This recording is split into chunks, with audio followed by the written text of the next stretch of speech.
What do we got? I got 4 videos. This is a shorter one. Or I got a timestamp on this one. But let's artificial intelligence. Right.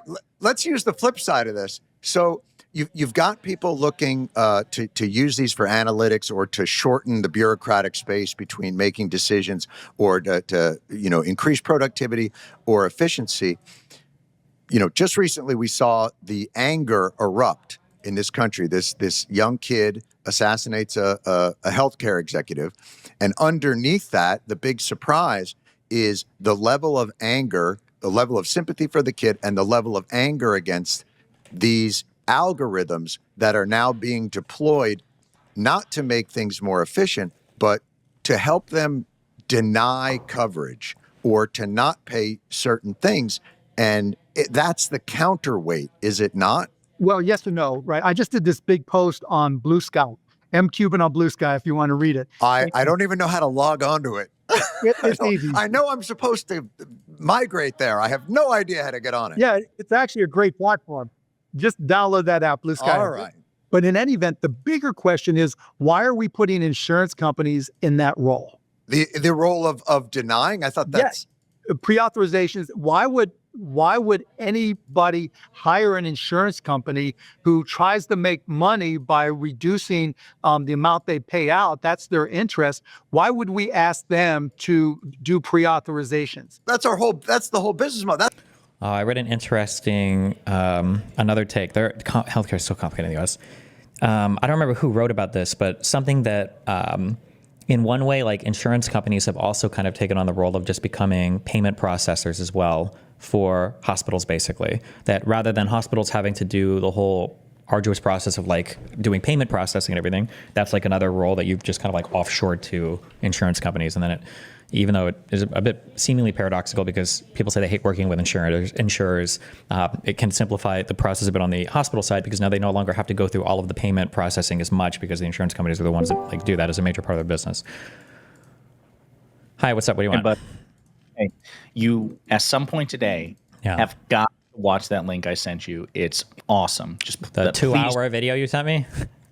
If I guarantee you within 10 minutes, you will sufficient level of rage, righteous anger that you will be determined to watch the rest of it. Okay. I believe you, yeah. We're working our way through. I got a few more. I'm going. All right. See you, buddy. Bye. Be careful.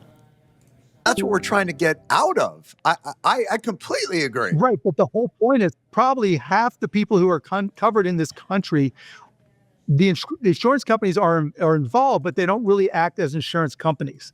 Well, they're adversarial. Well, no, what I'm saying is like, there are 50 million lives covered by self-insured organizations, from companies to unions, whatever it may be. Mm-hmm. And they use insurance companies for their network, all the hospitals they put together, and for their apps, but they also use them to do the pre-authorizations. And my question to them has been over the past 4 or 5 months has been, why are you using insurance companies for pre-authorizations when you CEO of that union or company are, basically the ones that make that decision whether or not you're willing to pay for it or not. But there's so many different ways. I don't understand that though. I feel like I don't actually know what my understanding is. Pre-authorization is just like, given a certain thing, would you allow like a certain treatment for it? I feel like every industry probably has some kind of pre-authorization when working with insurance. That'd be my guess. Like, let's say I take my call. Oh no. Fuck, because insurance doesn't pay for maintenance on cars or car repairs unless they're like major work, I guess. Well, no. Well, let's say even for major work, for body work, if I take my car to a shop and there's like there's damage, there must be some prior like acceptable amount of money to pay or acceptable repairs to do on a car that's gotten into some kind of accident, right? Maybe that's not like maybe they just don't pre-authorize it. I mean, I'm not sure. Is that money is sucked out of that system. You're talking about, money out of your paycheck to pay a premium that has a deductible. So you're still paying this Let me just tell you how insane our healthcare. It's truly insane. Right. There's something like 15, 20 minutes, okay? Was mind-boggling to me. I was almost this many days old when I found this out. Okay. When you think about your deductible, your copay, and your co-insurance, right? What it is you have to pay up to before the Right. insurance company That's right. kicks in. Your copay a specific amount to see a doctor, or your co-insurance, like on original Medicare, where you have to pay 20% or some percentage of the total. That's right. Do you know who accepts the default risk on all of that? The default risk on, hold on. Your co-insurance, like on kicks in, your copay a specific amount to see a doctor, or your co-insurance, like on original Medicare, where you have to pay 20% or some percentage of the total. That's right. Do you know who accepts the default risk on all of that? What is the default risk on what? Not paying a premium or not paying a healthcare provider for services? Or I would assume the is he going to say the hospital? patient. No, the hospitals and the doctors take that credit risk.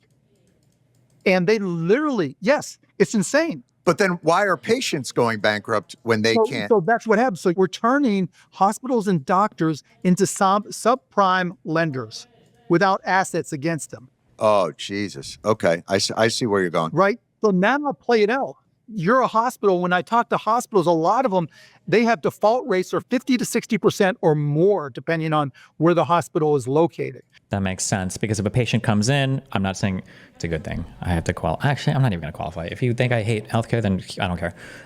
This makes sense because if you're coming into a hospital, you have a huge expense that you incur and you don't have insurance, my guess is going to be the majority, or I guess not the majority, but like half of those patients are probably going to default. Explain it.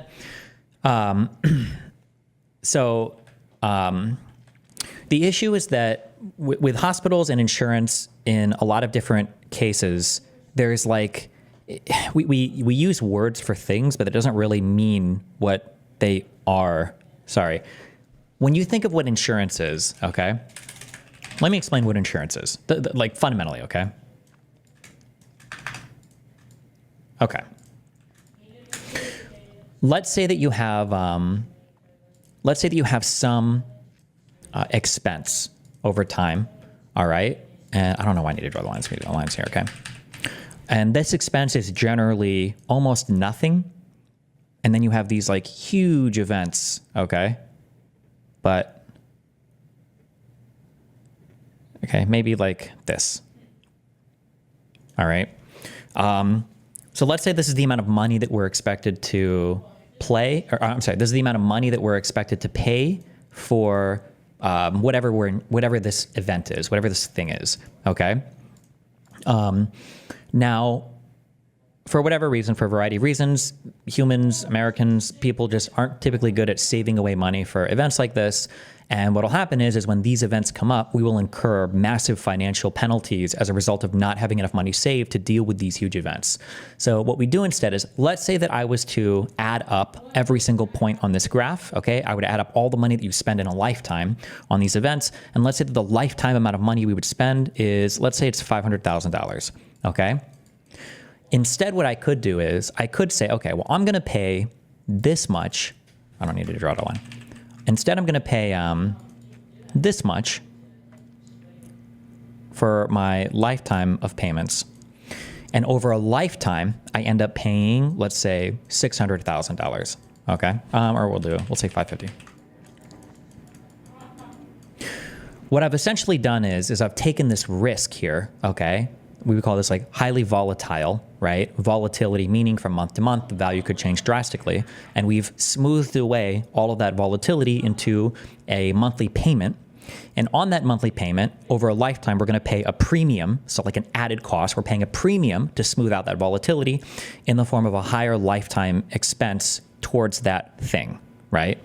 So maybe in a lifetime, I would have saved more money by not having insurance, okay? And maybe if I could have saved or whatever for this, I'd be better off with no insurance. But if I ever have a huge financial outlay like this that I can't afford, well, now I'm fucked, right? So I'm going to pay a little bit more so that every month I can smooth over these like huge events. Something that would be analogous to this would be like renting versus having a home, like a mortgage, right? My rent costs a lot here. My rent costs an even amount every single month, and that's it. It never changes. Whereas for my house that I owned, right, my mortgage might be such and such, but like if I need to do a major repair, I'm incurring a huge cost. And if that's, I don't know if you can insure like new roofs or new HVAC or whatever, right? But as a result of owning a home, you have a lot more volatility in terms of cost.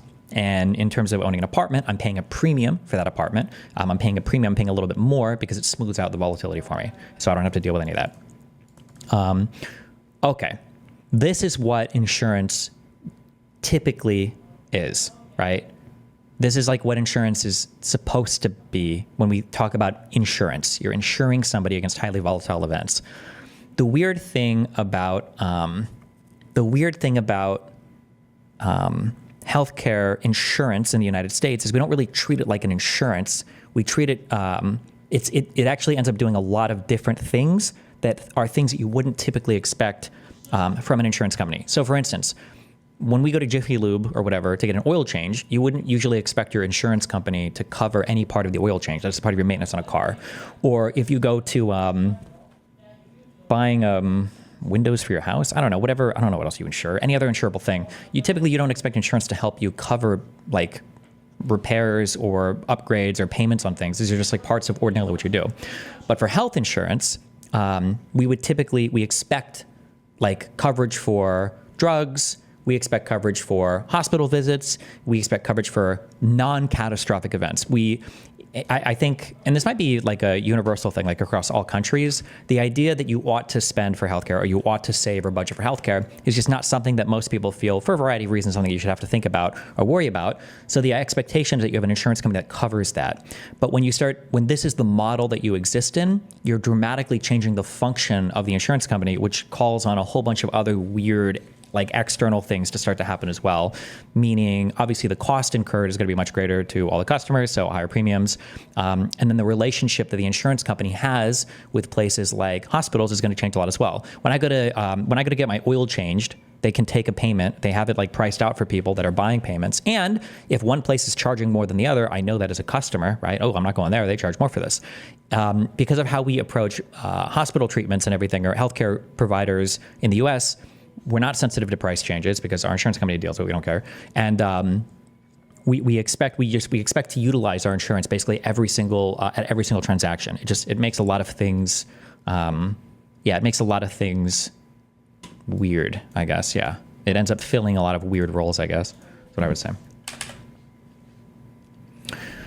Destiny logic equals talk shit about being poor, tells poor people to save money and live poor, talk shit about poor people's reasoning to vote, got it, LeMayo, this is why his voice means nothing. It could be that you're like legitimately too low IQ to understand anything I just said. Nothing of what I just said has anything to do with talking shit on anybody. Nothing I said has anything to do with shitting on anybody. It's literally I'm just explaining how the insurance market for healthcare is unique and different from all other insurance markets. It's just a weird way to even call it insurance is not even necessarily accurate.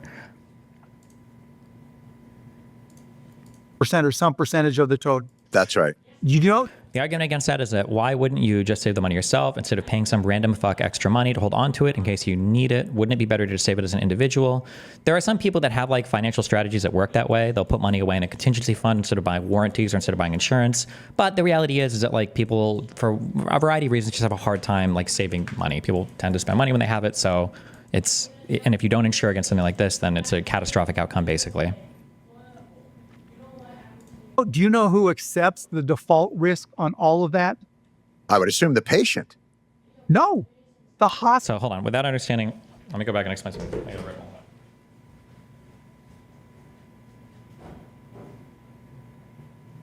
Okay, you can shut up. You can shut up and let me explain. Maybe I will. You don't understand. We need separate rooms. Fuck. Or I guess we have separate rooms, but Hospitals and the double percentage of the total. Right. Let me just tell you how insane our Destiny, and it doesn't average over a lifetime, maybe over 10,000 life years it would. I don't know what you mean by that, but okay. It's truly insane. right. There's something Okay, so let's go back to the beginning. artificial intelligence. Right. Let's use the flip side of this. So you've got people looking to use these for analytics or to shorten the bureaucratic space between making decisions or to increase productivity or efficiency. Just recently we saw the anger erupt in this country. This young kid assassinates a healthcare executive. And underneath that, the big surprise is the level of anger, the level of sympathy for the kid, and the level of anger against these algorithms that are now being deployed, not to make things more efficient, but to help them deny coverage or to not pay certain things. And that's the counterweight, is it not? Well, yes or no, right? I just did this big post on Blue Sky, Cuban on Blue Sky, if you want to read it. I don't even know how to log onto it. It's easy. I know I'm supposed to migrate there. I have no idea how to get on it. Yeah, it's actually a great platform. Just download that app, Blue Sky. All right. But in any event, the bigger question is, why are we putting insurance companies in that role? The role of denying? I thought that's... Yes. Pre-authorizations. Why would anybody hire an insurance company who tries to make money by reducing the amount they pay out? That's their interest. Why would we ask them to do pre-authorizations? That's our whole... Okay, I just don't understand this perspective by I don't understand this perspective by Mark, because I feel like every single insurance company is going to have to be careful about what they pay out. This is true of everything. This is true of hurricane insurance, property insurance, of health insurance, of car insurance. This is true of every single insurance company. They're going to have to be careful about what they pay. They have to. You can't pay out infinitely, or else you're going to go bankrupt. You won't be in business. So I'm not sure about this 100%, but I don't know. Oh, that's the whole business model. That's what we're trying to get out of. I completely agree. Right, but the whole point is probably half the people who are covered in this country, the insurance companies are involved, but they don't really act as insurance companies. Well, they're adversarial. Well, no, what I'm saying is Is Mark Cuban to the left of Destiny on this issue? Maybe everybody. No, I need to stop hedging. Okay. Everybody in this market, everybody in markets is incentivized for different things. Okay. So if customers are here, all right, insurance companies are trying to make money. The way that they make money is through customer premiums. This is who pays them. Okay. So an insurance company is trying to balance out how happy they keep their customers with how much money they pay out in premiums, right? I'm sorry, not in premiums, in healthcare costs, okay?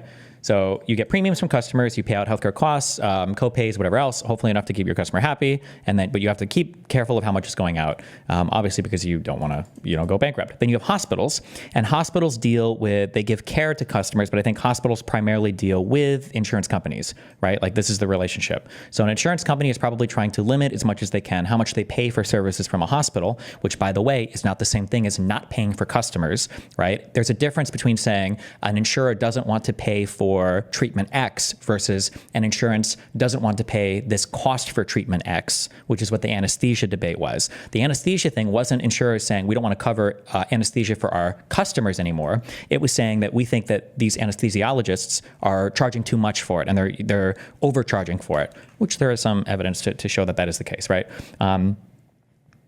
So hospitals and healthcare providers are incentivized to fight with insurance companies to make more money from insurance companies. Insurance companies are incentivized to fight with hospitals to lower the outlays and then to increase customer happiness. They could also be incentivized to obviously not cover every single treatment, obviously, because if they'd go bankrupt. And then customers are basically just looking for the best rates for the most coverage they can get from insurance companies. You've also got in this weird world pharmaceuticals, and pharmaceutical companies here are also so in Mark Cuban's case, you're in an interesting world because I don't think they accept insurance. So his incentive is to say, fuck these guys, right? Because Mark Cuban, I think, just wants to serve as a broker between these two entities. So I think that Mark Cuban's pharmaceutical, I shouldn't say pharmaceutical, no, it's just a drug retailer. I don't know if you would call it a pharmaceutical. So his goal is to facilitate a transaction between customers or patients, I guess, and hospitals or healthcare providers while not dealing with insurance. So you would say technically Mark Cuban financially is incentivized to not like the insurance companies. Not to say that all of his opinions will be wrong or bad or anything, but it's just important to understand where everybody's coming from in this transaction. there are 50 million lives covered. Somebody said Mark Cuban's platform accepts insurance. Okay. I understand. I thought he wanted to just do like a direct cash thing, but okay.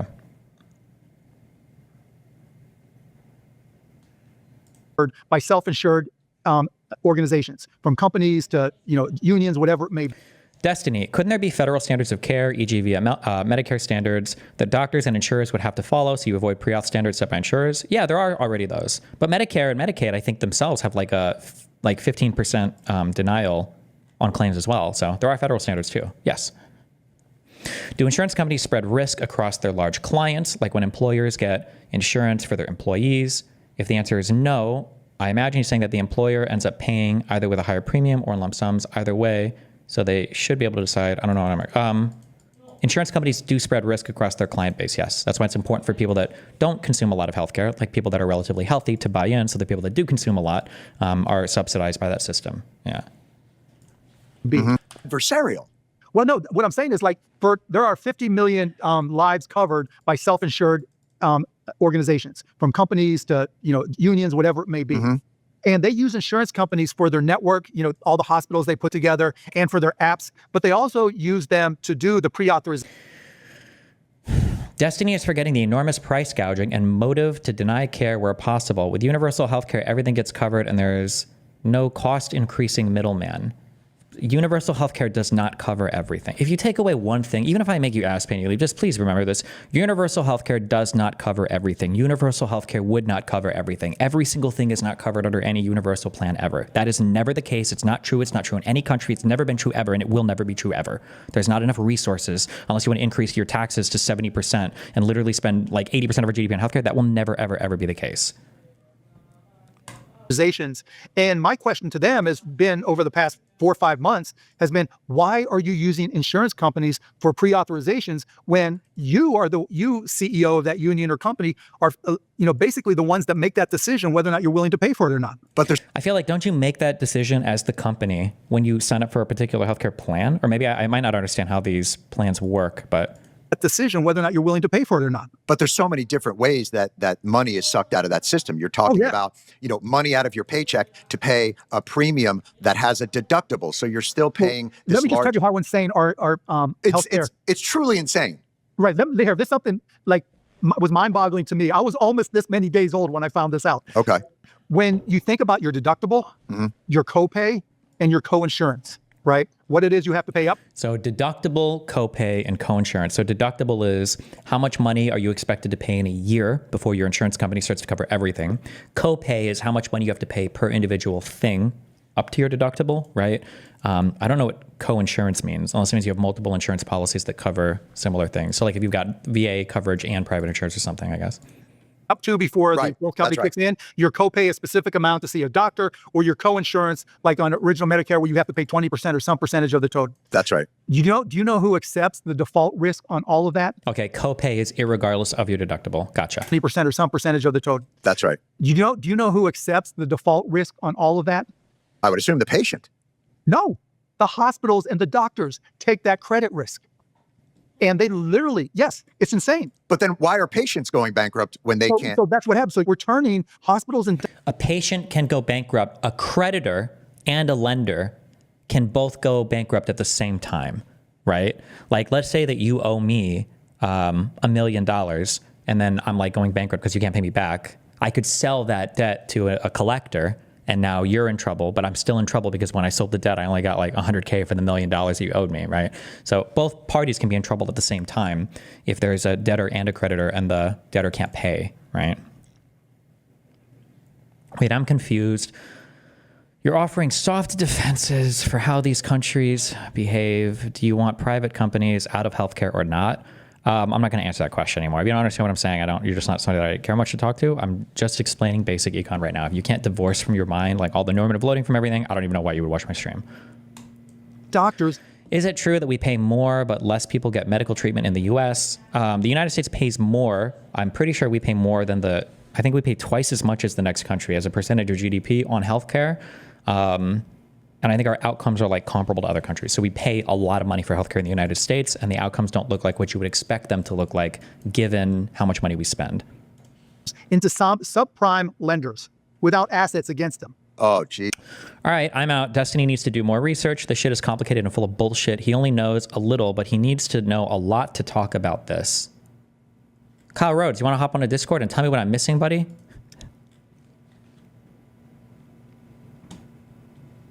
Jesus. Okay. I see where you're going. Right. So now I'll play it out. You're a hospital. When I talk to hospitals, a lot of them, they have default rates are 50 to 60% or more, depending on where the hospital is located. So now this hospital, half the deductibles, copays, and coinsurance that they are supposed to be paid by the patient, they don't collect on it. So a couple things happen downstream from there.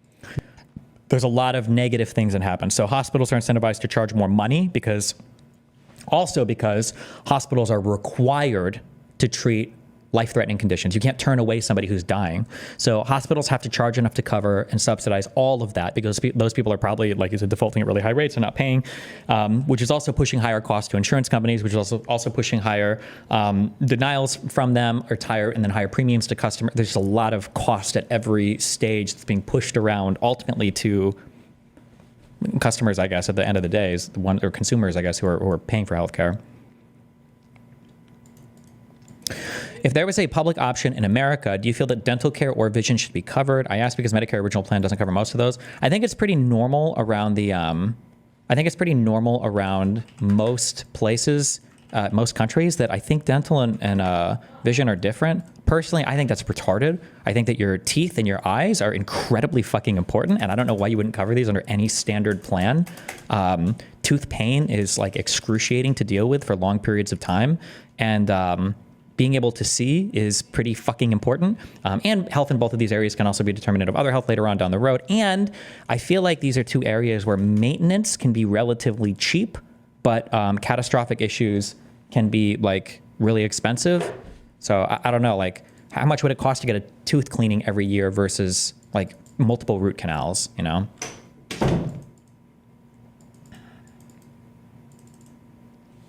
I think it's because it's expensive. Everyone gets a cavity, young or old. Yeah, but it's probably a lot easier to airbrush out or to sandblast out like a small cavity versus like, oh, this person's like mouth is rotting, you know?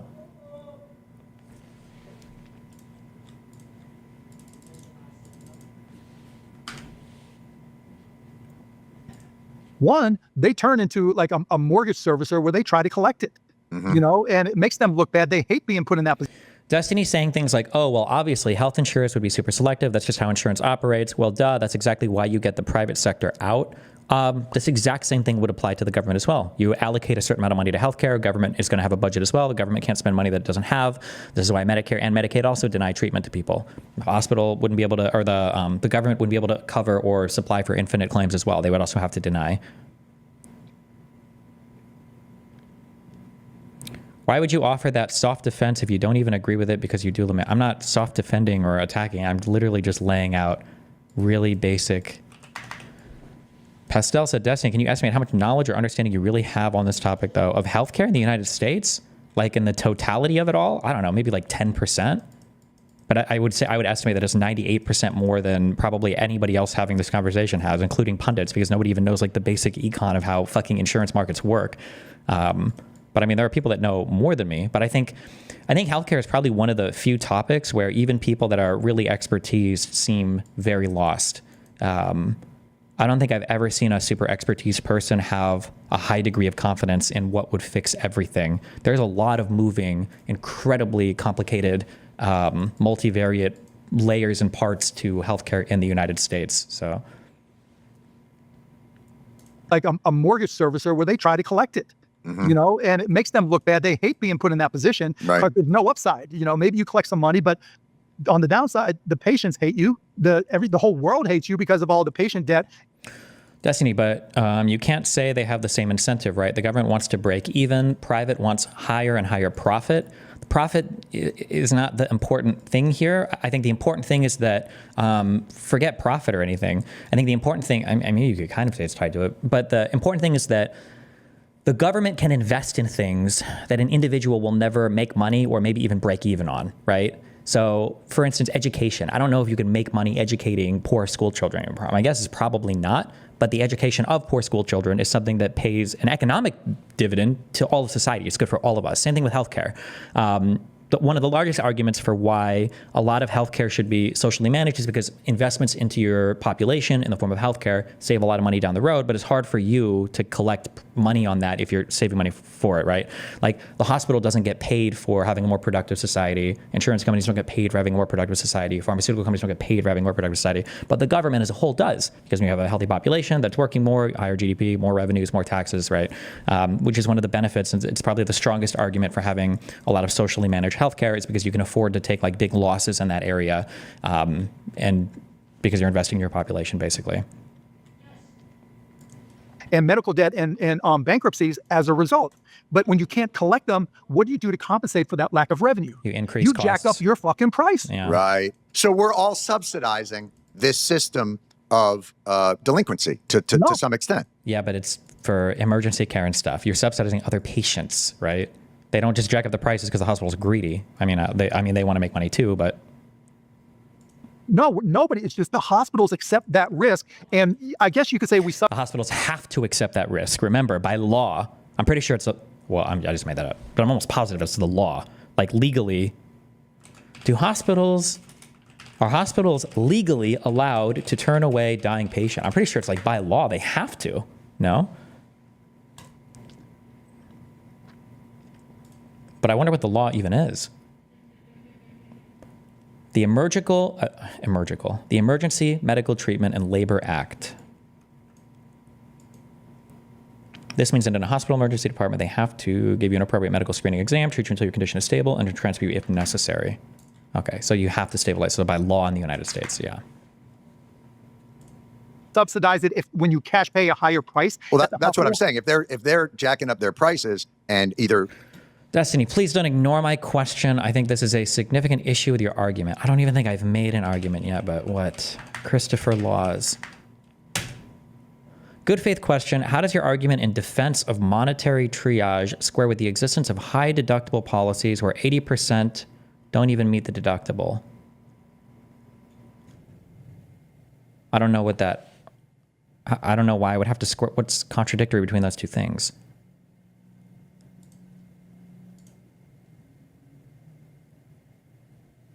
My guess is going to be that in the United States, I'm saying this for the 4 people that are listening because nobody wants to agree with this. In the United States, my guess is going to be that the average consumer of healthcare probably looks something like this. And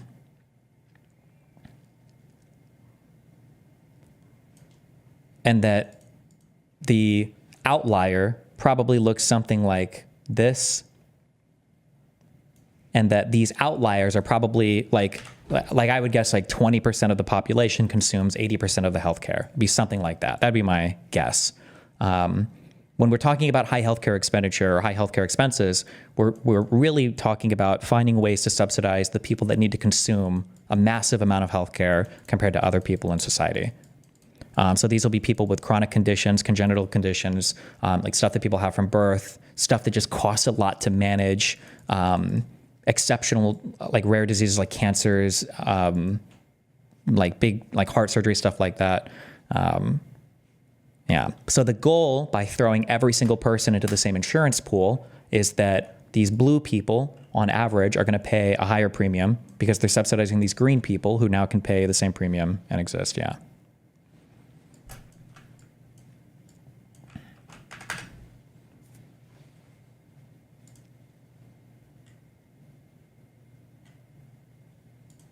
Insurance pays it or you pay it. That's what I'm saying. If they're Cancer isn't really rare anymore.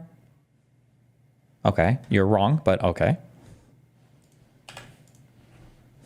And I guess you could say we subsidize it when you cash pay a higher price. Well, that's what I'm saying. If they're jacking up their prices and either insurance pays it or you pay it, that's subsidizing this much larger default rate in a system. But it gets worse. It gets worse. Okay. And so now these providers, the hospitals and doctors, they negotiate with a big insurance company.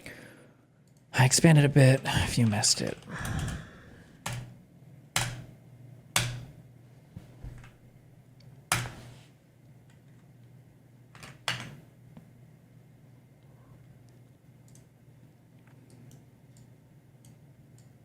All right, what's up?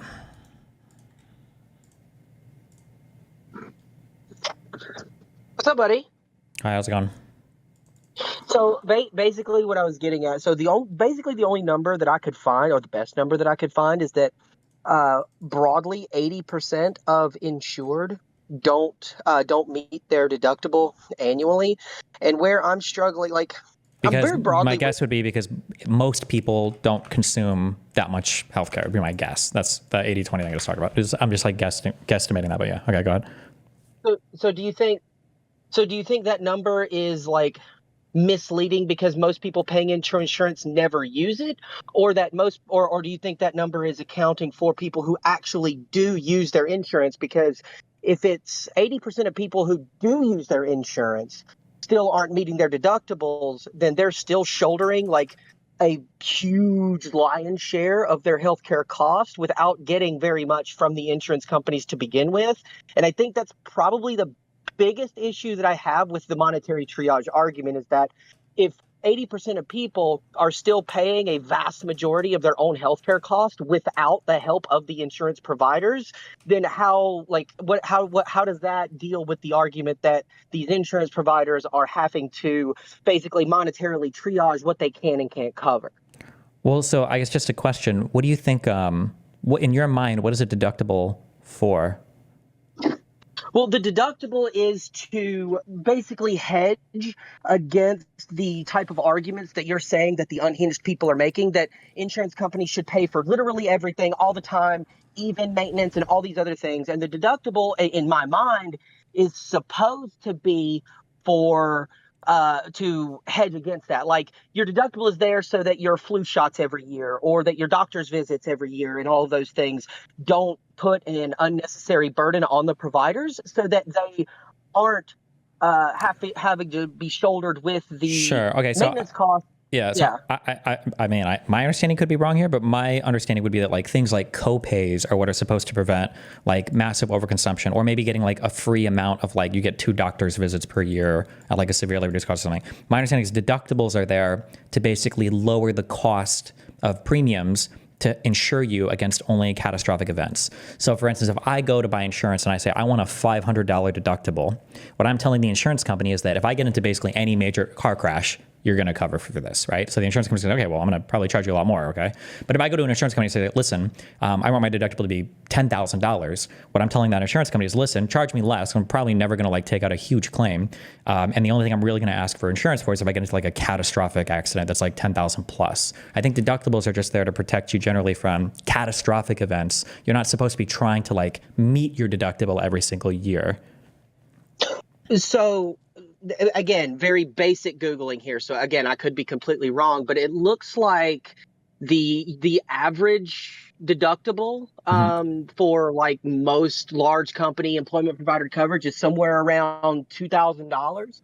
But if you have insurance plans that have like a $20 copay or whatever, your copays, like, I mean, again, I could be wrong here, but your copays really aren't doing much to cover the deductible. But if you go to the doctor, you pay the copay, that goes towards your deductible or whatever.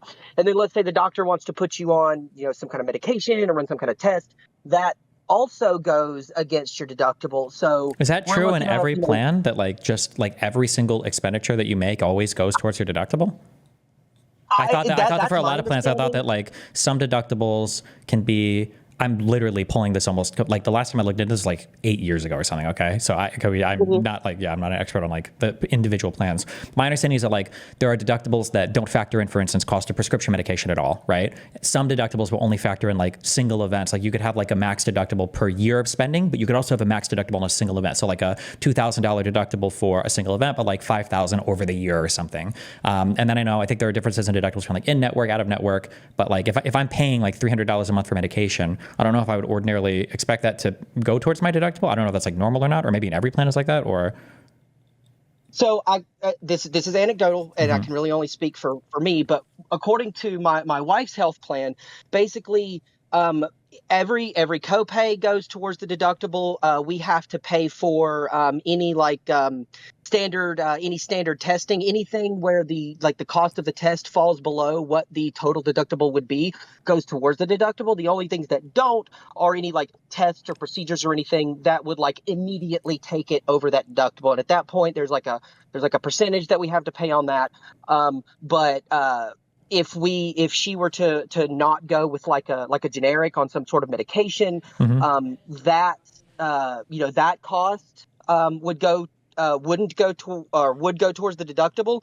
But if she chooses a generic medication, it doesn't. So there's a lot of not confusion, but a lot of complexity there. But again, very broadly speaking, right? Even with the national average being somewhere around a $2,000 deductible, and like 80% of people not even meeting that insured individuals, if we just take the number at face value, aren't Yeah, I guess meeting I would that never expect in deductible. any insurance market, I wouldn't expect the majority of customers to meet their deductible. I would expect most people would be under it. That would be my expectation. Okay, well then that's kind of where my my problem comes in, is that if you have most of the people in the market that don't need the assistance from the provider to pay for the health care that they are consuming, the issue then becomes, well, they're not really doing like monetary triage at that point, right? Triage for what? If 80% of the people in your market are paying for their, like, let's say 80% of people who had car insurance, right, paid for all of their own repairs, and the car insurance company never had to pay for anything like that, would you then say that the car insurance company choosing not to pay for somebody who got caught up in a 10-car pileup on the highway is like justified monetarily because they're trying to triage how much money they pay out in their claims? I guess I don't understand. That's exactly what happens. For most people, definitionally, insurance is a bad buy. It has to be. You're paying a premium for allowing somebody else to cover volatile events. So most people are not profiting from having insurance. So I mean, like, yeah, that's definitionally true, right? I mean, I guess I'm wording my argument very badly, but I guess what I'm getting at is, like, then where are all the, if most people are paying all of the healthcare costs that they need without assistance from the insurance company, then these Well, first of all, I think they billions get of dollars assistance from the insurance company. They just might not be hitting their deductibles, right? Like isn't the vast majority of insurance in the United States going to discount like hospital visits or give you discounts on like pharmaceutical things, like if you like have a prescription or whatever? And then it's also there as that you're paying a premium to protect you from a catastrophic event, right? So again, I may not know this for sure, and I'm kind of hedging here, but it's my understanding that the cost that the hospital charges you isn't necessarily what they would charge insurance. And most of the time when they I went without insurance for a long time. I grew up poor, I lived poor, all those things. And I've been to the emergency room a few times. And most of the time, when I have been offered like discounts on services or settlements or whatever the case is, it's mostly been when I have not provided insurance information. So I think, not to get back to the vibes thing, but this is one of the things that's like really hard to square with the idea that yeah, and again, I agree with you that this is a problem, that it's the hospitals that are overcharging. But when I've received those settlements or those discounts or whatever, it's when I haven't had insurance, and and if I'm rambling now, but to bring my point back here, if they can offer me this discount, right? Yeah. And they can't do this for me as a non-insured person, then the problem then becomes, if they're charging the insurance companies this, then the insurance companies are probably subsidizing your cash payment, right? That'd be my guess. Like if you bill out a thing that is $1,000 for the hospital to provide, they probably bill $1,100 or something so that they make money on the thing. They would probably bill out maybe $1,200 to an insurer, and then to an individual they might bill out $200 because they know that if they bill the full price to the individual who's uninsured, they're not going to be able to pay. They're going to default on it. Then they have to sell it to a debt collector anyway. So it's probably not even that they're offering you like a quote unquote cash price. It's more that they're offering you like a need assistance to pay price, basically, because they know that if they charge you full cost for what they charge insurers for it, you're never going to be able to pay that. You default, they lose anyway. But then they probably have to charge more money to the insurers to compensate for the loss in revenue there, right? Yeah. So do you think, and I could be completely off base here, but the what is it? I forget what it's called. Like the quote unquote like price books that hospitals have for like their services, testing and all of their like internal costs. That stuff.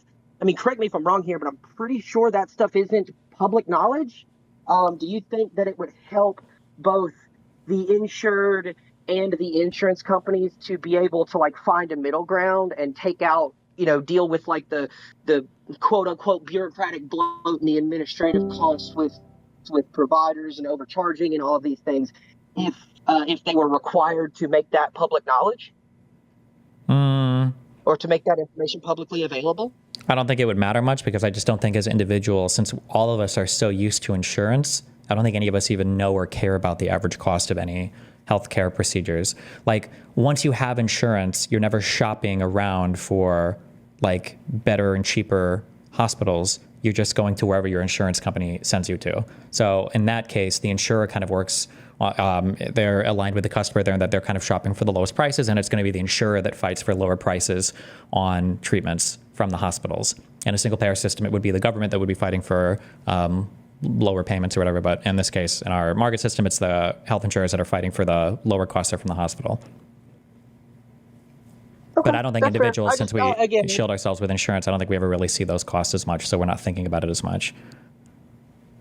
Okay, that's fair. I just wanted to ask about that whole insured meeting their deductibles thing, because I think there's a lot of and I kind of got into this a little bit the last time I talked to you, that I think there's, when we talk about the bad feelings of healthcare, there's a lot of these specific questions that people don't really know, like we were discussing before, how to articulate why the feels bad. And I think this is one of the feels bad kind of factoids that's kind of hard to square with a lot of your arguments, and probably the reason why a lot of your community is against you on this.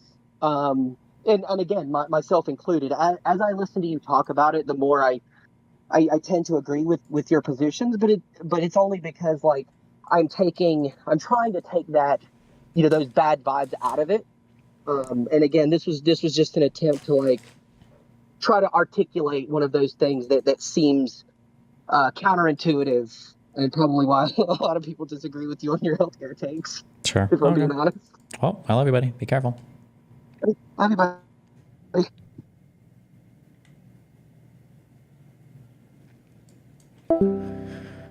Destiny's still sounding like he believes insurance companies aren't trying to profit from both the hospitals and the people. I mean, you have income and you have expenses, and you're trying to increase your income and you're trying to lower your expenses. That's true for insurance companies, and that's true for hospitals. And that's true for doctors. That's true for at every single stage of a market system. People are trying to limit their expenses and increase their revenues. It's always true, for sure. But, okay.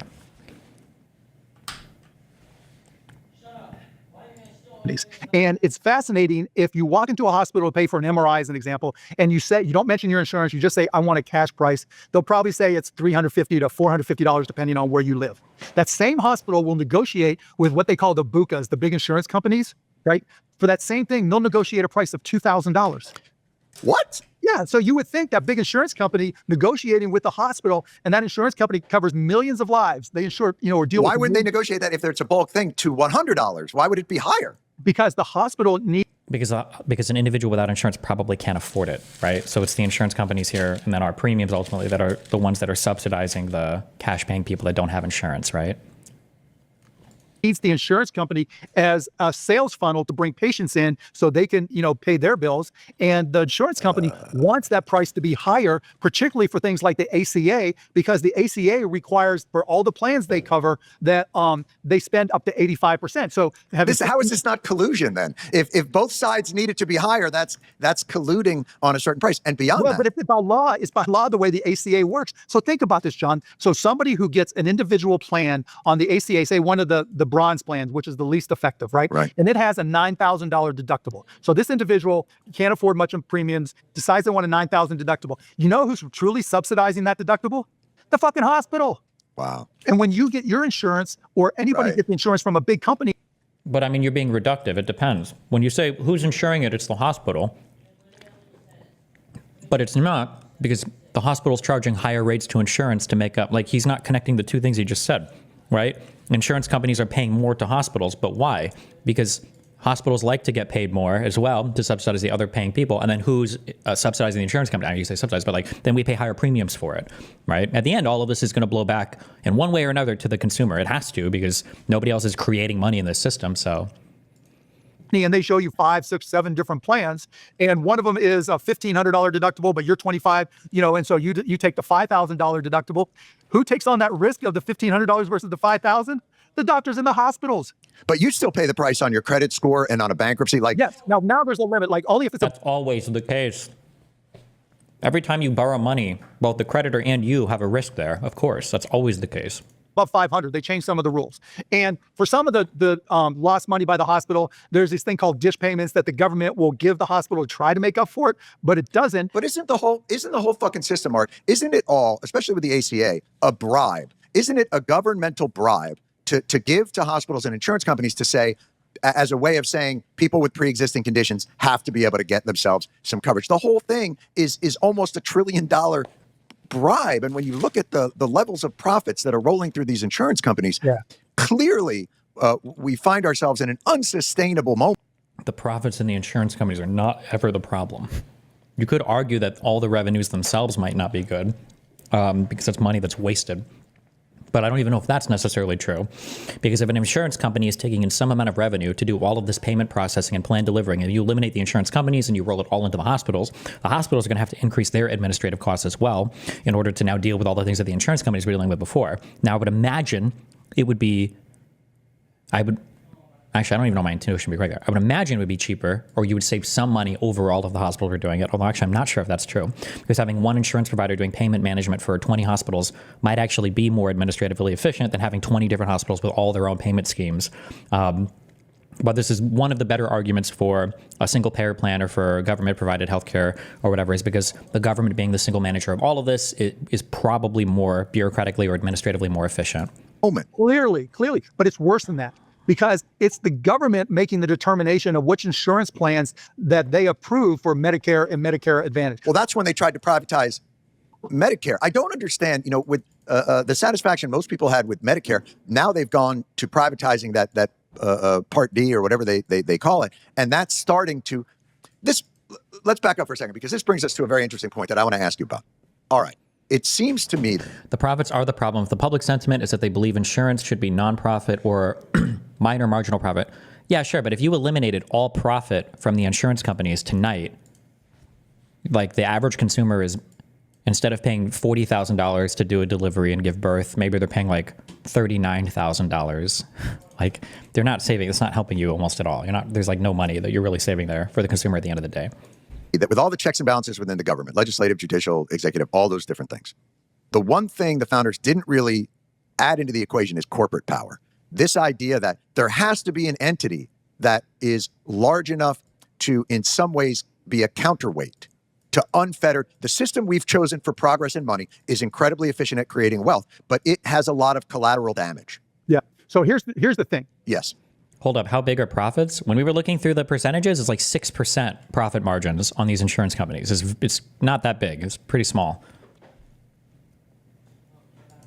The government can work okay if it's an efficient, transparent market. Mm-hmm. If it's not efficient and transparent, even though it's big and you Hold on. Damage. Yeah. So here's the thing. Yes. The government can work okay if it's an efficient, transparent market. Mm-hmm. If it's not efficient and transparent, even though it's big and you would think it can negotiate well, it doesn't. But it doesn't, because That's true.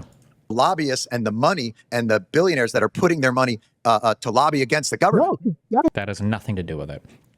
It's just the way that our system is set up. It's just not a good, for a variety of reasons, healthcare and the free market just don't usually go well together. This is why we probably need a lot of government intervention to make this work. There is a lot of government intervention already in the form of like very heavy regulations, but like it's probably just, it's one of those things. It's just the government should probably have a heavier hand in this, because the free market and this just don't play well together. government just isn't smart enough sometimes to make the obvious decision. To lobby against the government. No, government just isn't smart enough sometimes to make the government. obvious decision. We're only going to do business with you, pharmacists. 6% out of how much? 6% out of 100%? And the money and the billionaires that are putting their money to lobby against the government. No, government just isn't smart enough sometimes to make the obvious decision. We're only going to do business with you, pharmacy benefit manager, if you publish us exact prices, and we're not going to allow you to use rebates if you want to do business with us, because we'll just go to the pass-through PBMs. Right. The government has choices. They just don't choose to make the obvious and best choice. And you wouldn't I don't know if there's an obvious or best choice here, but okay. say that big money influencing politicians is the largest driver of those bad No, certainly decisions? for sure. Yeah. I mean, Okay, obviously, yeah. That's what it seems like. There's no innocent. There's nobody with clean hands in any of this. Right. You know, everybody has their role. So then the question, if Bernie was on here, we're going to be like, well, single payer Medicare for all. That's where we're going. That's what he would suggest. And I tend to agree with him, or at least a governmental system for all that allows for private insurance outside of it. But the question is, how do you get there? Right? How do you get there, and who are the participants that are making it work? AI with a team of experts. AI would be better than the people we have negotiating right now. Right. But keep in mind that when AI was used by universal healthcare or whatever the fuck, people lost their fucking minds. So even though AI probably is better. Also, by the way, even if people are mad about AI now, prior to this, there were algorithms, there were code base, they're like everybody's using some. It's not like human beings that are analyzing actuarial tables at the end of the day. All of this is being ran through incredibly sophisticated point. We just call it AI now, when it's probably just like a slight evolution on whatever prior algorithmic stuff they were using before to analyze like all the claims paid out and everything. But because we are in this form of government with this republic that we have, and there's so many influences and so many, constituencies that have to be, appeased, you're not going to get an optimal system. Right. And so the only way to get through that is to educate the people who have an influence. So, for instance, I'm going out there and talking to CEOs, and I'm saying, look, you self-insure.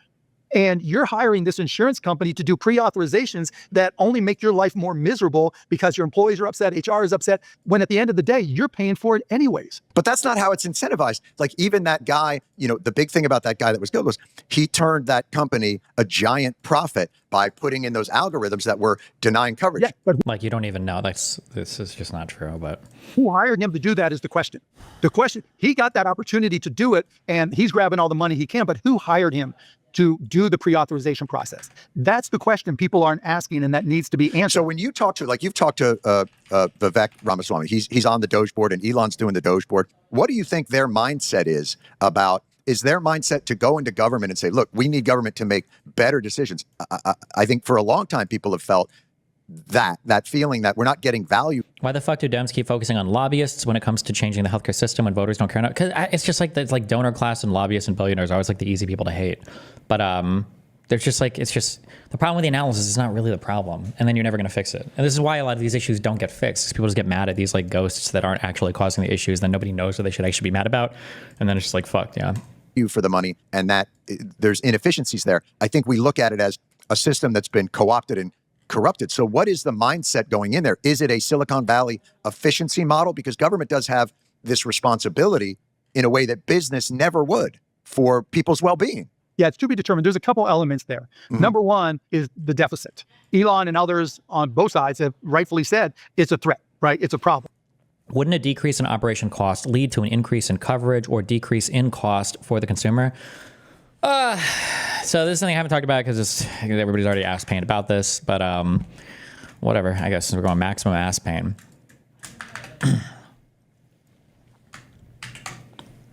One of the assumptions that we've made so far, because I usually just grant this because it's not worth fighting about, is that the administrative cost of health insurance is just a pure burden on the system and that there's no value gained from that insurance. That's just an assumption that's kind of baked in because we hate insurance and hate CEOs and hate billionaires and all that. But the reality is there could potentially be a cost-saving function related to insurance, but it's hard to see money saved for that. So, for instance, it might be the case that there is some really rare procedure, or there might be some class of people that are impacted by a disease that most hospitals are like, okay, well, if we were going to charge for this, and everybody, was paying cash because all of our clients are rich, we would just charge $1 billion for this because fuck that, we're never gonna, it's just too expensive and too costly or whatever. It could be the case that insurance companies are able to negotiate some of those things down or lower and give access to these things that patients wouldn't otherwise have by shifting some costs around because they want to cover a broader base of patients. And as a result of that, in that case, an insurance company is providing value to the people that buy into the insurance. In this case, even if the government were the provider of the insurance, you would say the government still has some cost to maintain, but we wouldn't necessarily say that the money is wasted on the government. We would say that that government could negotiate better drug prices for consumer, the same way that health insurance company could theoretically negotiate prices for consumer. So technically, we wouldn't say, unless there's just horrendous inefficiencies in the insurance market that I guess could exist. I'm not aware of them if they do, but I also wouldn't say that, well, there's no chance that these exist, right? Unless there's horrendous inefficiencies, you would expect that the insurance companies are also delivering some value for their customers as well. You would expect that, but I don't know why I do this graph. But the reality is Even that- with interest rates coming down, you think it's Oh, still no, but see that's exactly where I was going, because Right, even okay. if interest rates come down a little bit, interest rates are the majority of the ongoing annual expense, and interest rates will come down some, but they're not going to come all the way down because that will inflate the economy again. And Fuck, where's Econo Boy? I should know the answer to this. Is the interest rate on a treasury bond... The interest rate on a treasury bond doesn't change fluctuating with U.S. interest rates, right? Don't you buy it at a particular interest rate? Or am I wrong on that?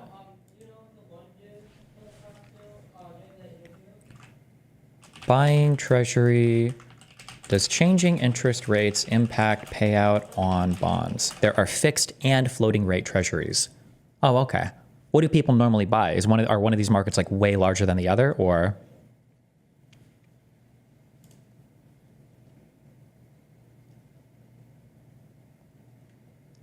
Fixed are more common? Okay. Hello?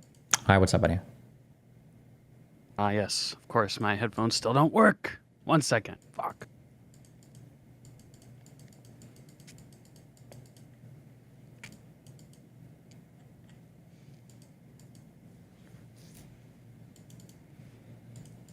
create other issues and create more inflation. And Donald Trump, I don't think, is going to want to see that during his term, which is why Elon, at one point on Twitter, someone said, we could see a collapse in the first 2 years. Do you think that most people view the health insurance the way you said a home repairman would upcharge on things when they know insurance is covering it, rather than just doing the bare minimum to work to repair? What, that people overcharge insurance companies because it's an insurance job? I mean, maybe, but morally or emotionally, we have a really hard time seeing... it's just hard to make... I don't know. People always feel like they're entitled to or should be able to have like the maximal best amount of healthcare for every single issue at all points in time. And so when it comes to negotiating things like that, it feels bad to say like, oh, well, maybe I could accept this instead of that. Like, yeah, I don't know. But All right, I think I got everything working, Destiny. hey, what's up? How's it going? Wait. Hey, what's up? Can No, I I use a restroom real quick? Hold on. Yep, sure, Okay. whatever. Be careful, don't die. 1 second. No racial slurs while I'm gone. 1 second. All right, no racial slurs while he's gone, Chad. I'm sorry. What am I supposed to do?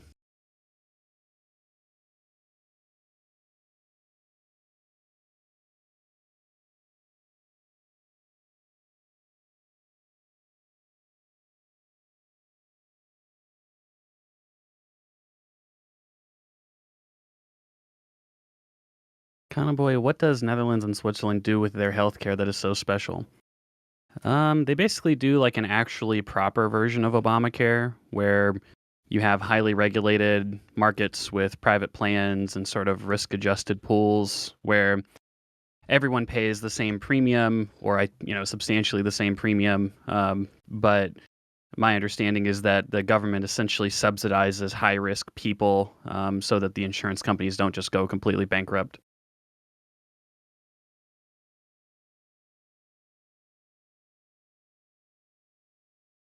Yeah, the Dutch the Dutch, they are from the Netherlands. So that is the Dutch system, Stefan.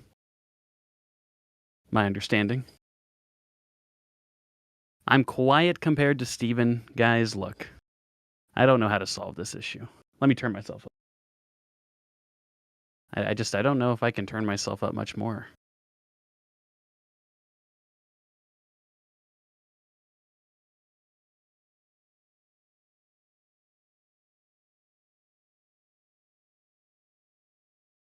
Use your webcam mic? That's a great suggestion.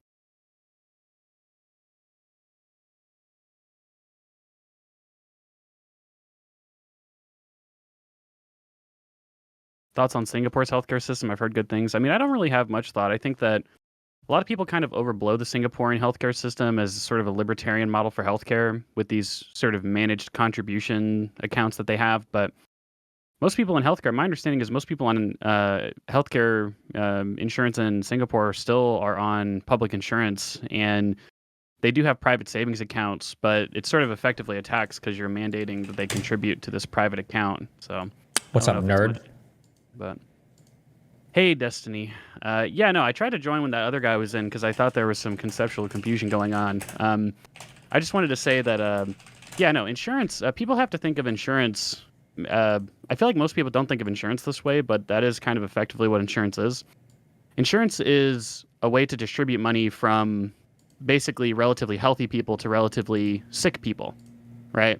And so that guy, when he was saying, well, it seems like I'm paying this money and I'm not really getting the advantage of my insurance, it's like, well, that's just literally what insurance is. Like, Yeah, nobody, but you wouldn't that's say like, oh, I didn't have a car wreck, so I should get all my premiums for my car insurance back. Like, that's not really. Yeah, I think the big difference with insurance, I mean, there's several, obviously, and I'm sure we'll go over some of them, but like one big difference, for instance, is that insurance, like if I had to guess, most insurance markets probably are helping individuals smooth out costs over a lifetime with some payment transfer happening from one customer base to another.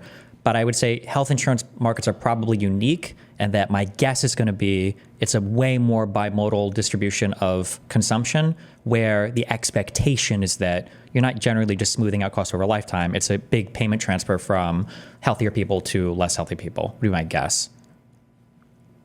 Yeah, of course. I mean, that's kind of the point, right? And I think that that's something to be said about basically every health care system. Yeah. Like healthcare as a market is just, I mean, you could say any market is like this in some sense, but healthcare as a market is highly unequal in its demand. Yeah. Right. Like there's many people that don't really demand much healthcare at all because they're just healthy. And whether you have like a mostly decommodified system like the NHS, where the government basically just lists everything out. Hey, you need this. Okay, we'll get to it in 6 weeks when we have a doctor available. Or we have a system where health insurance companies basically do the same rationing for a price.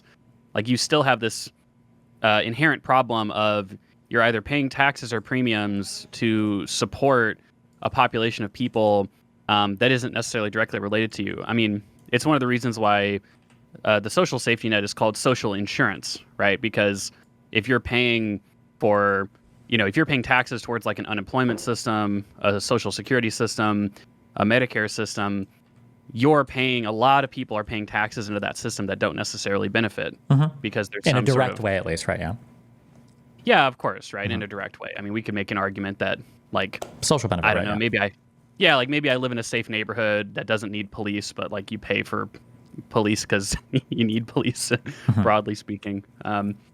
So yeah, I think that's one of the issues that people I think run into with very left-leaning intuitions on this is like, well, fundamentally you have to have a system of rationing healthcare, and that system is very disproportionately beneficial to sick people, right? Yeah, of course, yeah. And that's not necessarily a progressive distribution. Like obviously rich people might be extremely sick at some points, and poor people might be extremely healthy and not take out of systems. So I think that that's just important to keep in mind for the people that have these inclinations, because you can defend a list, like basically a pure ration, like, hey, we're just going to put everyone on a list and distribute healthcare based on need. I think you could defend a system like that reasonably enough, but to say that, the health insurance companies are sort of uniquely evil because they ration care, I don't think that necessarily makes much sense. Yeah, because everybody at all stages are rationing care, right? It's always interesting to me that like you could be outside of a hospital and then die because the hospital's not treating you, but people will blame insurance companies for not paying the hospital for treating you. And then somehow it's always but I understand why. It's because like morally, doctors are seen obviously in a much higher standing than like an insurance executive who's a fucking evil, capitalist or whatever. But yeah. Well, I do think that it seems to me that people's intuitions align more with the idea of basically the public rationing healthcare system, because you're right. Like it's correct to point out that, hey, Medicare denies coverage too. Like Medicare doesn't just cover everything. Yeah. Right. Like that's true. But I think that I don't know if this is exactly what it is. I feel like in the back of people's minds, it's like, well, yeah, but this is a public program, right? It's not a for-profit program.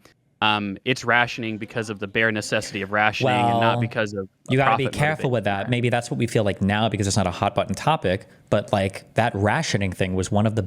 Wait, how old are you? Just curious. I'm 28. Okay. Do you when the ACA was coming about? I don't know how old you would have been then. I'm probably old enough. When the ACA was coming about, I remember Palin and others. One of the biggest arguments against it was the death panels. Like I remember my mom used to talk about it all the time, which is the rationing of care, which would happen. But the only stupid thing is that like that happens now, right? With private insurance. That's the right wing. That's like the right wing version of that idiotic argument. It's like, well, hey, dumbass, like again, you have to ration care literally no matter what. Yeah, whether you're in a private market or a public market, right? Whether it's an insurance company denying you, whether it's a hospital saying they literally just can't do it, whether it's a company saying they can't manufacture a drug. Like, yeah, this is happening at all points because we don't have unlimited resources. Yeah. Right. Like I think I remember. I think I saw a ranking once, and the I think it was the New Zealand healthcare system was ranked maybe number 1 overall in the world if you have all these different metrics and you weight them. And maybe this was only in a particular year, but I remember the previous election in New Zealand when Jacinda Ardern was debating the conservative leader. At the same time that New Zealand had one of the highest ranked healthcare systems on the planet, the prime minister of the Labour Party basically described the healthcare system of New Zealand as fundamentally broken because people had this sense that, oh, it's bullshit. Like we have to ration care and we don't always, see doctors when we need them. And, that's tough. But at the same time, the fundamental approval rating for Medicare-like systems in all these different countries is extremely high. Like you don't see as a high salience issue in these public insurance dominated systems, oh, we want to have for-profit private options for healthcare, right? And I think that that's because the general mindset, once you establish a dominant public insurance system, is, well, we like the idea of public insurance systems, but we just don't like maybe some of the outcomes associated with them. But it seems like the mindset doesn't tend towards we want a for-profit system because the intuition is like, well, why would for-profit entities necessarily solve this problem? And I think that's part of why you see such a backlash against this CEO is that I think that there's an intuition that people have that if you take a profit in conjunction with rationing people's healthcare, there's something that feels kind of extra grimy about that versus if you did it be it for a public purpose. Yeah, I mean, I can understand that, but I mean, like it all. I mean, I would argue it all stems from just like a poor understanding of, I guess, like what a market is for or what, like what anything is for. I understand the emotional response, but like at the end of the day, like profit and market forces have nothing to do with whether or not we're entitled to the thing or whether or not the thing is important or whether or not it's a moral good or not. It just has to do with whether or not the market solves well for it. There are things that are vitally important to us, like clothes or food, that I think market forces in general solve really well for. So it's fine for the market to provide that. And then there are other things that markets might do a really poor job providing. And when they do a poor job providing it and we think it's a social good, then we should subsidize it, probably like healthcare. But rather than like, like if like there are a lot of people that starve in the United States. Well, no, I don't know why I just said that was fucking retarded. There, like if there were somebody like starving, I don't think you would necessarily say that like, okay, well, all food now needs to be subsidized or something. Like that would be a ridiculous point because it seems like for the most part, free market deals with food and everything like pretty well, even though that's obviously a required thing. Yeah. Yeah, of course. I just think that so I would say that there's reason to believe that there are sort of rational, functional, reasons to have profit motivation in our economy. So obviously, if we took away the profit, if we just said like profits are illegal, everything has to be run as a nonprofit, you'd probably see a lot of shortages of things and people's quality of life would go down significantly. But that's because of sort of behavioral economic issues. Like, oh, people aggregately act this way, so we have to incentivize them. We have to make them self-interested into pursuing certain things. But that's not really necessarily a statement on the justice of the individual actors within any system. Because of course you could say that, well, hey, like we need a for-profit motive and market distribution because that's just functionally the best system. However, I don't think many people have much of a problem, and I'm not sure it's unreasonable to say that when certain companies do things with the profit motivation, that's wrong, right? Like when a company like pollutes a river because it's maybe the profit maximizing thing to do, well, that's still morally a wrong thing to do. This is why I would say it shouldn't be viewed this way. And because this is the frustrating thing for me, I guess. Like in my mind, if the thing is legal, then assuming there's not like a dumb loophole being played or something, then you should expect a firm to operate that way. Because if the opposite expectation is, well, wow, polluting that river is really wrong, like we're going to, have a protest or morally condemn you, like it's never going to change. Nobody's going to change their behavior, right? The impetus has to be on the government, on Congress, on the people to pressure Congress to pass a law changing something, right? We need to make it so that dumping waste in a river is no longer profitable because we're going to fine you, we're going to arrest you or whatever the fuck for doing it. It's illegal activity. But when people just have this expectation of, no, they need to be more moral, it's like, well, one, what does that even mean? And then two, why would you expect that? That's not what a firm is designed to do. So make the market penalize people for doing things that we don't want them to do, and then reward behavior that we do want. No, I would agree. Obviously, again, there's always these things. It's just my thought is that these views are very compatible with each other, right? For instance, we would say that it's wrong to lie, right? That there's some like morally incorrect thing about like lying to someone for no reason, just like being a liar is like a bad characteristic.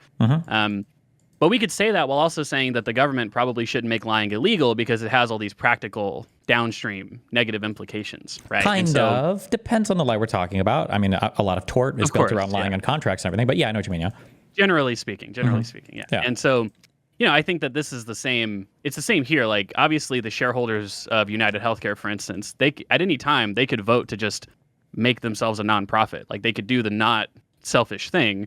Now, there's no reason to expect them to do that, and it's legal for them to do that, and it might be functional. Like, it might be like that's like the best sort of functional system to ration healthcare. But I think that what I'm saying, though, is that I think that even if it were divined from the universe that a for-profit private health insurance system was, I don't know, like 1% more efficient and leads to like 1% more innovation each year, I think people would still have an intuition that there's something a little fucked up about someone profiting off of the rationing of healthcare. And I think that's one of the reasons why public insurance systems seemingly at least have a lot more like staying power than private insurance systems from like a first principles perspective. I'm not fully convinced that that's the case. I mean, it could end up being that way, but I feel like at the end of the day, that's just going to be a function of your political disposition.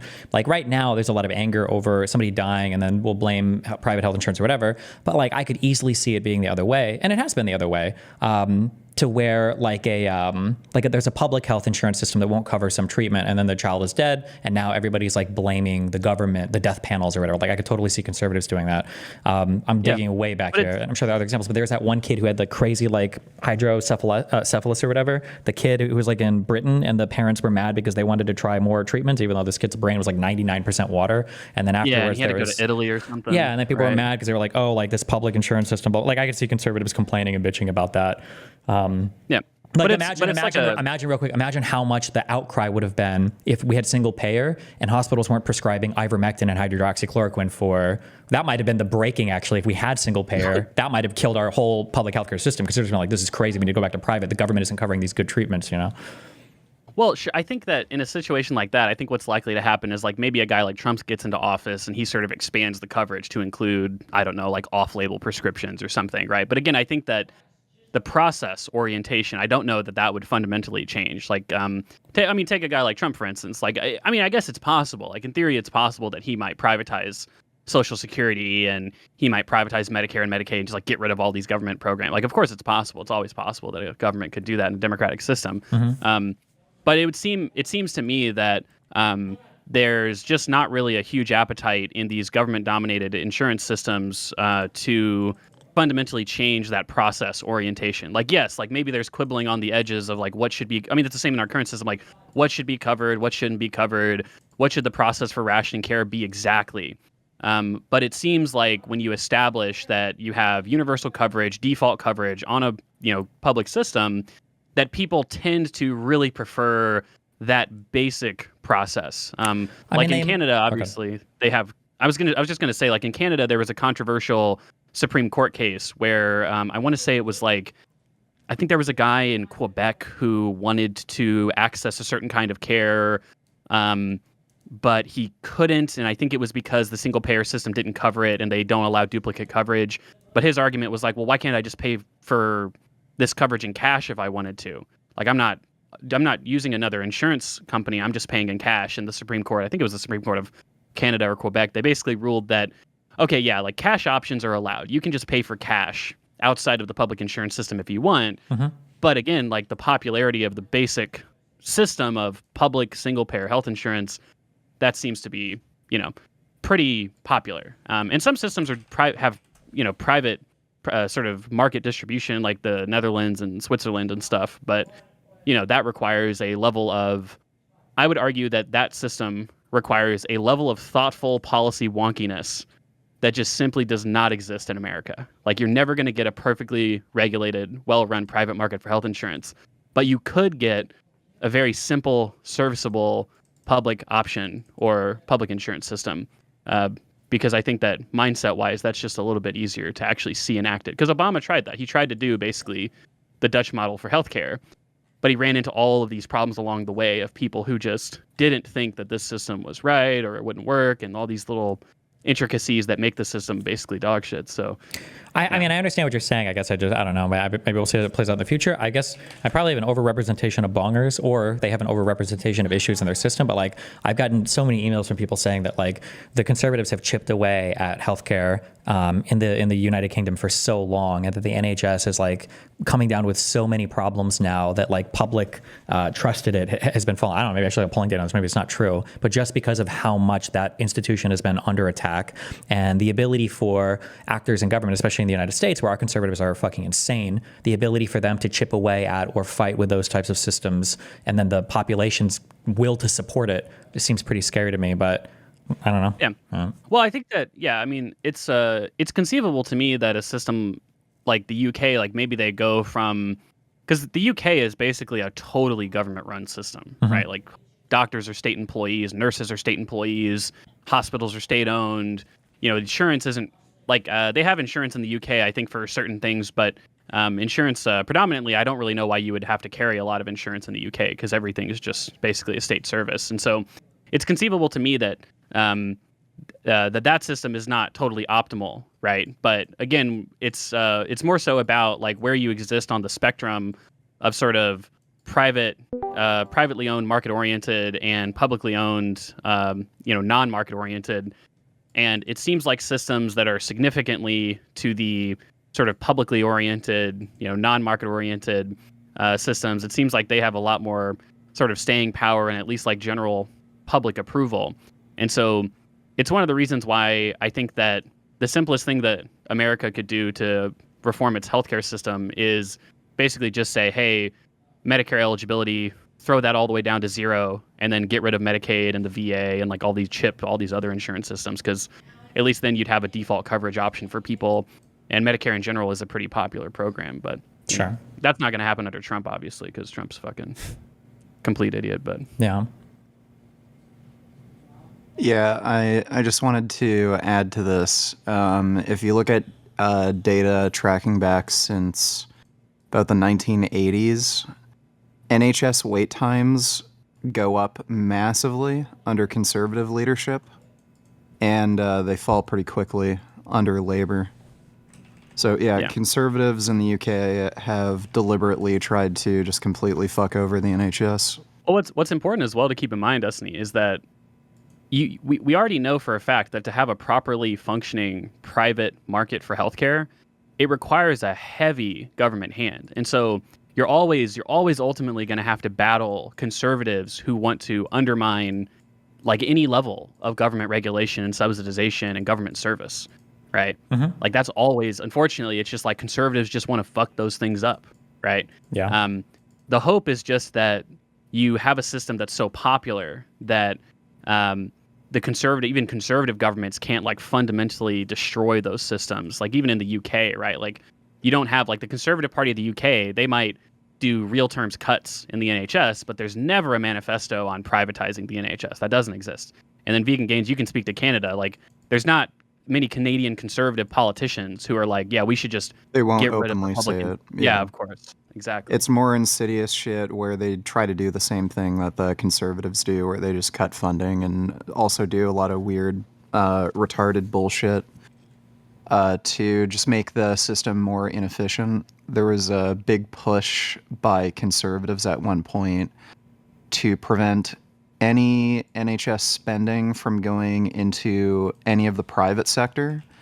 And they did that not because they were trying to protect the NHS, but to fuck over the NHS, because they knew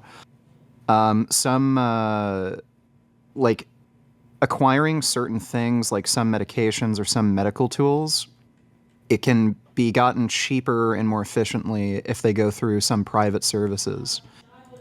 And this is just a normal thing that happens in, most countries with social healthcare.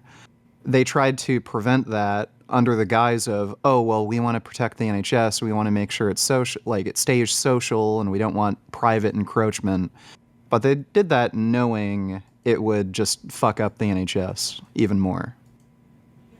Yeah, of course. I mean, you're always going to have to, like I said, you're always going to have to battle essentially the bad faith of right-wingers, right-wing politicians, I guess, right? But, that's more of a criticism of, I guess, democracy than like any one institutional design. Yeah. So it's like you're always going to run into, this is like the tanky argument, like, oh, the capitalist class is always going to try and erode your socialist institutions, even if you get them passed. And it's like, well, yeah, I guess maybe that's true, but you've got competing values, right? Like, you don't want to just say like, oh, it's illegal to be conservative, right? Because that probably has some problems associated with it. Yeah. I mean, I'm pretty sure that like any form of like at least public option, if not full single payer for at least insurance or whatever, would probably smooth out and make more efficient, like most of our system, I would imagine. But it just doesn't make any sense. You're paying two institutions rather than one for healthcare, and that alone drives up cost pretty that's substantially. not necessarily true. It can also cut costs. That's just not a necessarily true thing. I just think in this particular instance, I think it would make sense to have a single person or party that you pay to, because they can coordinate all the information and everything as well. Like there are efficiencies that you could imagine them gaining there.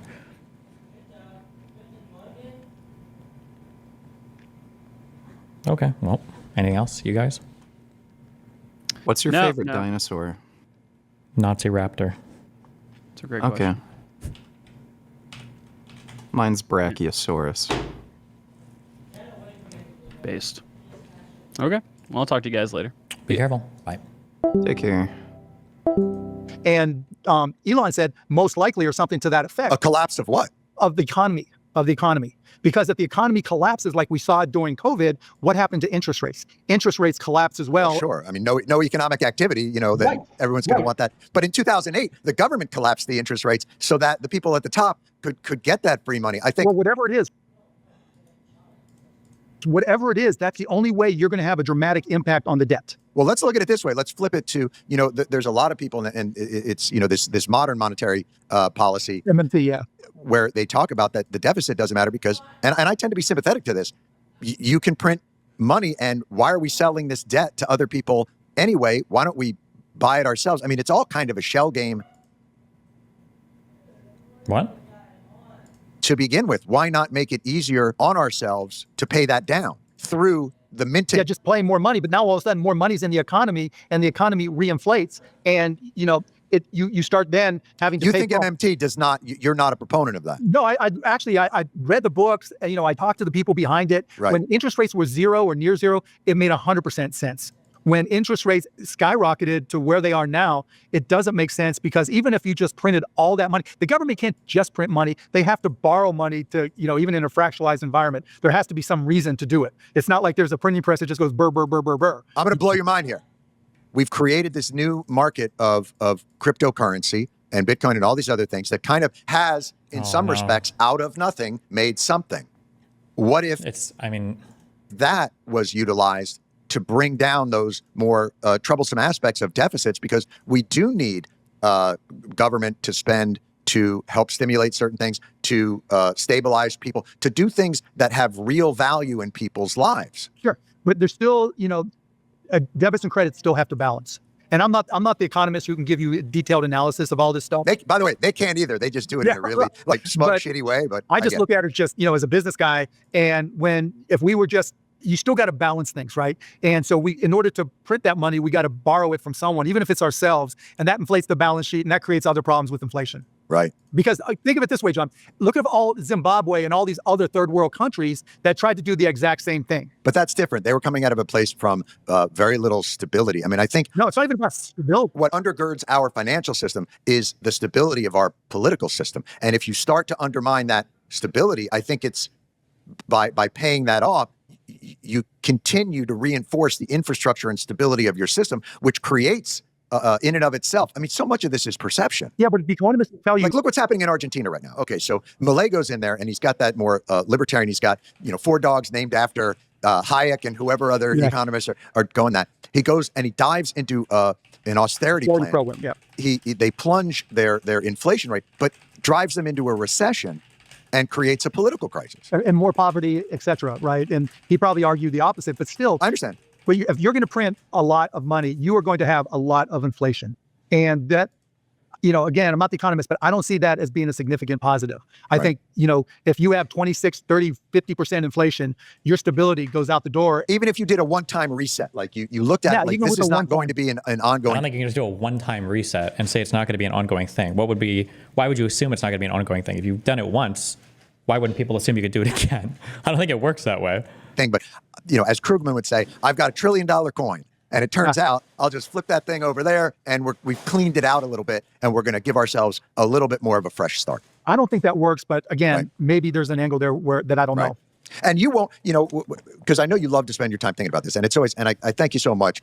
We probably went off the rails on crypto, and I've learned an awful lot.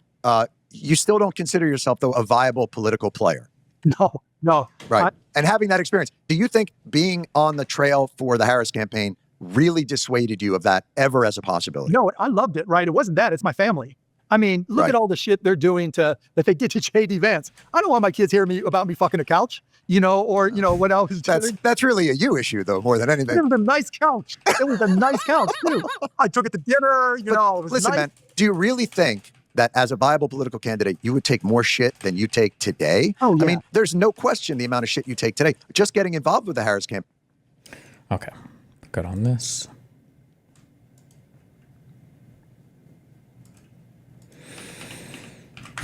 What was this?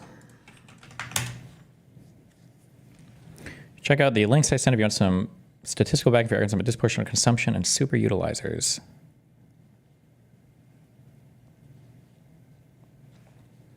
One percent of people are responsible for 24% of the health spending in America, and 5% are responsible for just over half. Oh. Yeah, I think this is about what I would expect, right?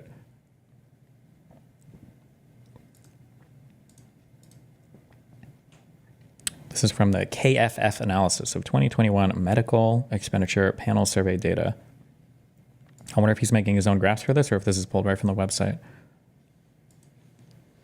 Can you debate Lycan about what? Is it lifetime expenditures? Probably.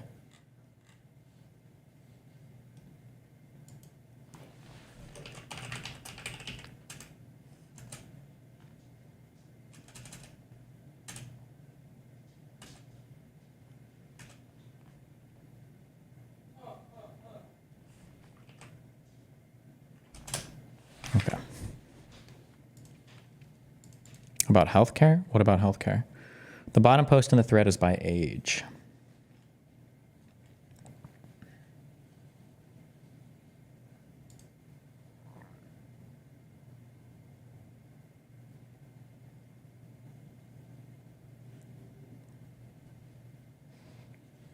Should health insurance cover self-inflicted injuries like being fat and having a heart attack or being a carpenter getting mesothelioma? I don't even know what that means. Yeah, I think you have to. If you start drawing lines there, it's literally going to be impossible to figure out what should be covered or what shouldn't be covered. That's an impossible to navigate philosophical question. A rare and aggressive cancer develops in the thin tissues that line the internal organs called the mesothelium.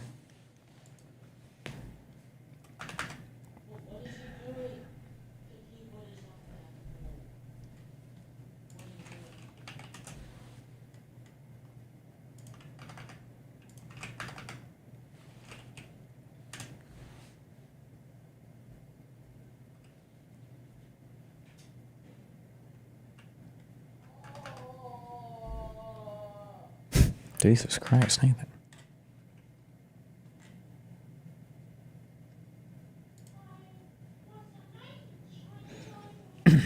By sex, it doesn't matter much either. Sure.